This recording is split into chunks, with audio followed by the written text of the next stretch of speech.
Hello friends, good evening to all of you. Previous class हम पढ़े थे units and measurement की कुछ बातें। तो प्रीवियस क्लास में बोली थी कि हम नेक्स्ट क्लास पढ़ेंगे पैरालक्स मेथड को डिटेल्स में, तो इसलिए मैं आ गई। तो पैरालक्स मेथड पढ़ेंगे। तो पैरालक्स मेथड हम क्यों यूज करते हैं बच्चों? For measuring large distances. Large distance को मेज़र करने के लिए हम यूज करते हैं पैरालक्स मेथड। तो ये पैरालक्स मेथड है क्या? तो parallax is a displacement or difference in the apparent position of an object viewed along two different lines of sight and is measured by the angle or semi-angle of inclination between those two lines. Distance between the two viewpoints is called basis. Suppose क्या हुआ कि ये हो गया background, ये हो गया background. तो हम क्या करेंगे, इसी सेम बैकग्राउंड को पहले व्यू पॉइंट ए से देखेंगे, सेकंड में व्यू पॉइंट बी से देखेंगे।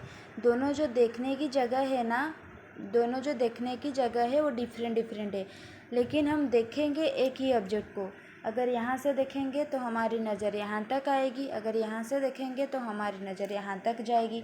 तो पैरालक्स इज ये डिस्प्लेसमेंट और difference in the apparent position of an object viewed along two different lines of sight. दोनों लाइन्स ऑफ साइट से हम देखेंगे different and is measured by the angle और semi angle of inclination between those two lines. तो distance between the two view points is called basis.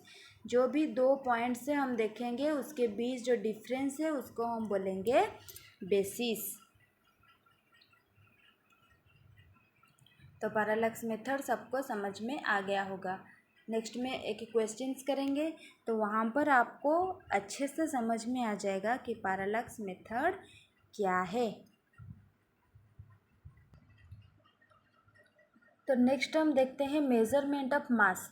मास को हम measure कैसे करेंगे, मास को मेजर कैसे करेंगे? तो mass is usually measured in terms of KG, but for atoms and molecules, हमारे जो एटम्स और मॉलिक्यूल्स होते हैं वहाँ पर हम तो केजी यूज़ नहीं कर सकते, वहाँ पर हम यूज करेंगे unified atomic mass unit, that is u. U is used for atoms and molecules. तो one u is equal to 1/12 of the mass of an atom of carbon 12 isotope. Carbon का 1/12 part including mass of electron. तो हम सबको पता है electron का मास कितना है बच्चों? 1.66 into 10⁻⁻27 kg। Understood? Then mass को हम कॉमन बैलेंस यूज करके भी मेज़र कर सकते हैं। मीडियम साइज मास को हम मेज़रमेंट कैसे करेंगे? By using common balance. लेकिन फॉर वेरी लाइट ऑब्जेक्ट, अगर ऑब्जेक्ट की मास बहुत ही स्मॉल हो, for very light object we use mass spectrograph, we use mass spectrograph. तो मास स्पेक्ट्रोग्राफ क्या है बच्चों? Radius of trajectory is proportional to mass of charged particles moving in uniform electric and magnetic field for very light object. ये जो मास spectrograph है ये very light object के लिए यूज होता है, बहुत ही हल्का ऑब्जेक्ट के लिए हम यूज करते हैं मास स्पेक्ट्रोग्राफ को। और very heavy object, for heavy object we use gravitational method. ये जो ग्रेविटेशनल मेथड है ना बच्चों, ये किसके लिए यूज होता है? For very heavy object. और नॉर्मल मीडियम साइज मास के लिए हम यूज करेंगे कॉमन बैलेंस। आ गया सबको समझ में? और कुछ छोड़ गए थे हम, क्या था वो? Range of length. लेंथ का रेंज कहाँ से कहाँ तक है? Range of length. ओके बच्चों, तो रेंज ऑफ लेंथ कहाँ से कहाँ तक है? स्मॉल लेंथ के लिए, अगर लेंथ बहुत ही स्मॉल होगा तो वहाँ पर हम यूज करेंगे फर्मी। वहाँ पर हम क्या यूज करेंगे? If the length is very small then we use fermi, FERMI। This is fermi. Fermi is equal to 10⁻⁻15 metre. This is for very small length. And another one is angstrom. ये सब लिख लो बच्चों। और another one is angstrom.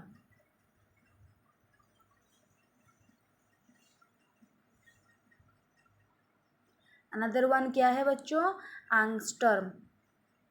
तो 1 angstrom is equal to 10⁻⁻10 metre. 1 angstrom is equal to 10⁻⁻10 metre. ये सब हो गया स्मॉल लेंथ की बात। मतलब अगर लेंथ बहुत ही स्मॉल होगा तो हम यूज करेंगे फर्मी एंड एंगस्ट्रॉम को।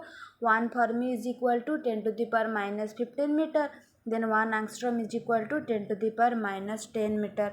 लेकिन अगर हमारी जो लेंथ है ना वो बड़ा हो गया, वो लार्ज हो गया, फॉर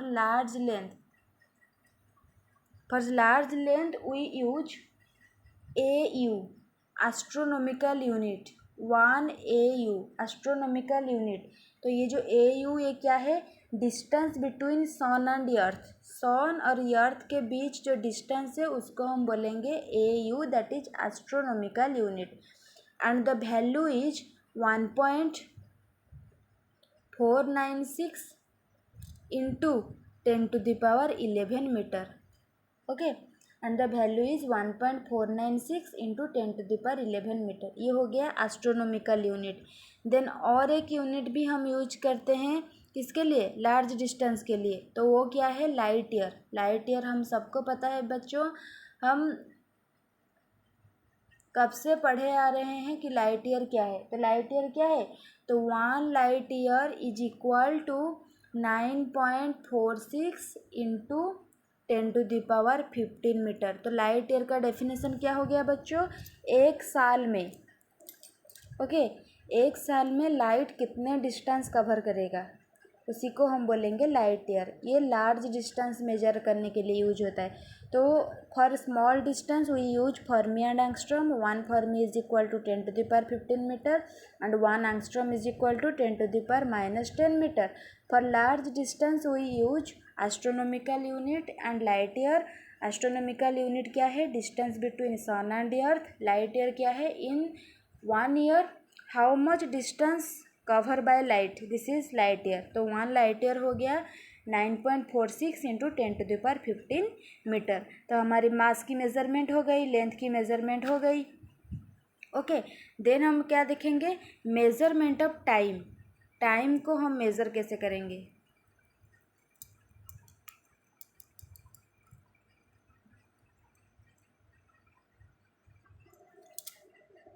तो देखते हैं टाइम को हम मेज़र कैसे करेंगे।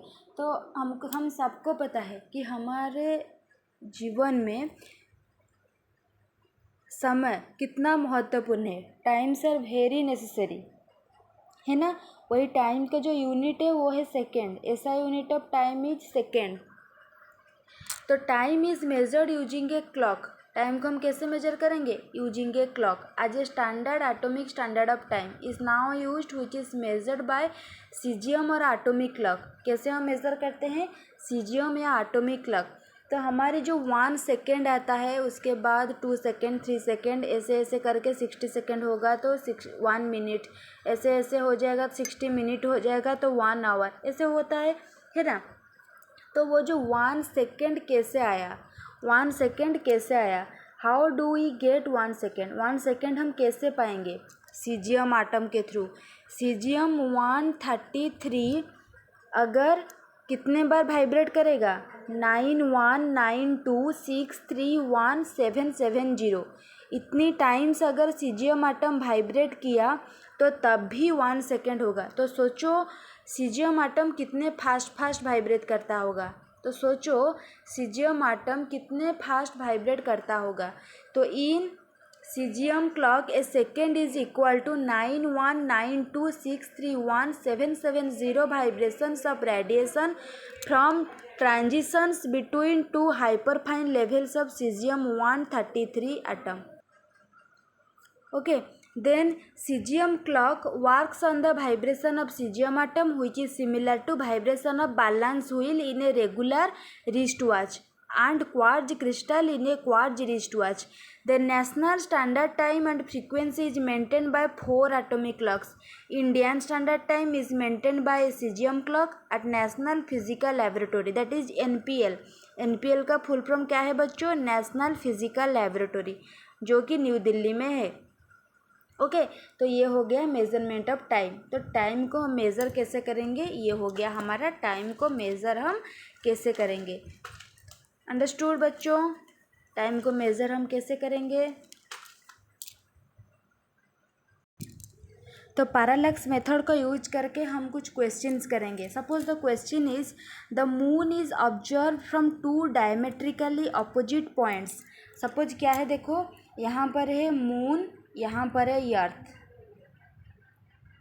यहाँ पर है मून, यहाँ पर है अर्थ। ओके, क्वेश्चन क्या दे रहा है? The moon is observe from two diametrically opposite points a and b on earth. Earth में एक पॉइंट है ए, एक पॉइंट है बी, तो टू डायमेट्रिकली पोजीशन से हम क्या करेंगे? मून को देखेंगे।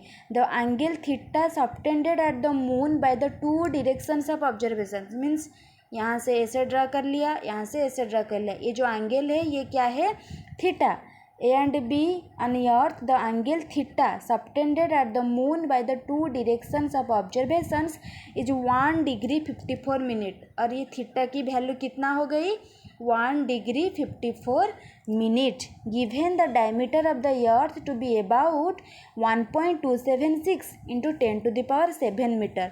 तो ये जो ए बी की वैल्यू है ये गिवेन है, ए बी की वैल्यू गिवेन है, कितना है?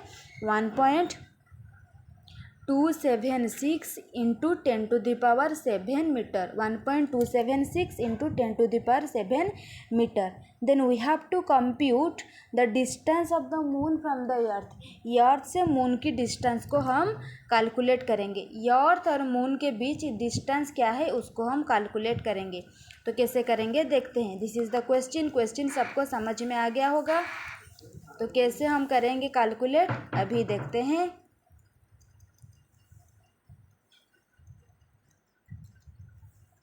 तो हमारी जो ए बी बेसिस था, ए बी की वैल्यू गिवन थी, ए बी की वैल्यू गिवन थी। ए बी को हम बी भी लिख सकते हैं, तो डायरेक्ट बी लिख रही हूँ मैं बच्चों। तो बी का वैल्यू कितना हो गया? 1.276 into 10 to the power 7 metre, 1.276 into 10 to the power 7 metre. Theta की वैल्यू क्या दिया है? 1 डिग्री 54 मिनट। हमको कैलकुलेट करना है डी, मून और अर्थ के बीच डिस्टेंस कितना है। We know that distance is always greater than the basis. मतलब d is always greater than b. D हमेशा बड़ा होगा बी से। D is always greater than b. तो फॉर्मूला हो गया theta is equal to b by d. Theta हो गया बी बाई डी, तो d is equal to b by theta. D कितना हो गया? B by theta. तो हमको बी की वैल्यू पता है, थीटा की वैल्यू भी पता है, तो बी की जगह हम पुट करेंगे 1.276 into 10 to the power 7 divided by theta की वैल्यू हो गई 1 डिग्री 54 मिनट। तो 1 डिग्री 54 मिनट को हम क्या करेंगे? पहले रेडियन में कन्वर्ट करेंगे। 1 डिग्री 54 मिनट को पहले हम क्या करेंगे? रेडियन में कन्वर्ट करेंगे। सबको पता होगा हम रेडियन में कैसे कन्वर्ट करेंगे।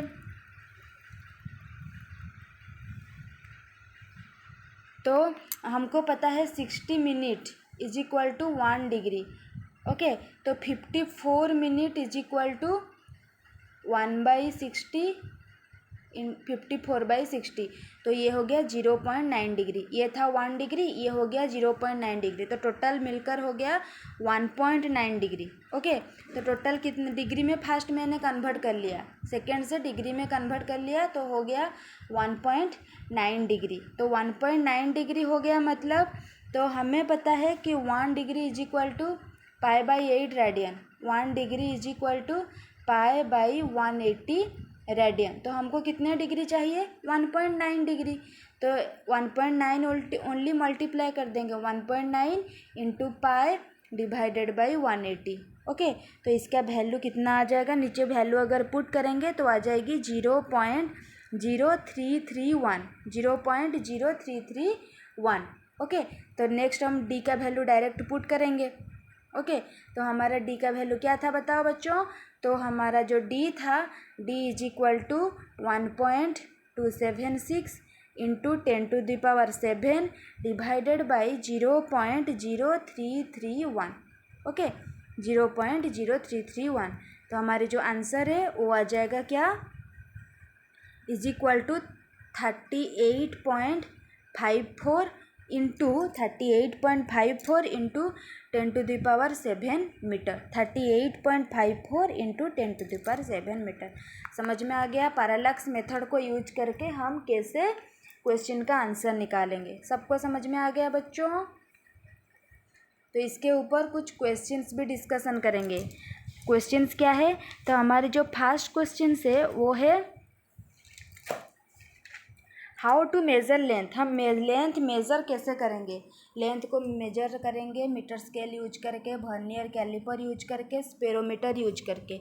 Then what is parallax method. मैं ऑलरेडी समझा चुकी हूँ कि पैरालैक्स मेथड क्या है। अगर दोनों साइड से हम देखेंगे एक ही ऑब्जेक्ट को, जिस मेथड यूज करके, उसी को हम बोलेंगे parallax method. Then how to calculate range of length. Length का रेंज हम कैसे कैलकुलेट करेंगे वो भी मैं बता चुकी हूँ। रेंज का length 10⁻⁻15 fermi angstrom small length के लिए, और लाइट ईयर और एस्ट्रोनॉमिकल यूनिट लार्ज लेंथ के लिए। Okay. Then how to measure mass. Mass को हम कैसे मेजर करेंगे? कॉमन बैलेंस यूज करके। लाइट ऑब्जेक्ट के लिए स्पेक्ट्रोग्राफ, हैवी ऑब्जेक्ट के लिए gravitational. Okay. Then what is the range of mass. Mass का रेंज कहाँ से कहाँ तक है? याद रखना है 10⁻⁻30 से 10⁻55 तक। 10⁻⁻30 से 10⁻55 तक। 10⁻30 है इलेक्ट्रॉन का मास, और 10⁻55 है किसका मास? यूनिवर्स का मास। याद रखना बच्चों इसको, ये सब याद रखना। Okay, thank you.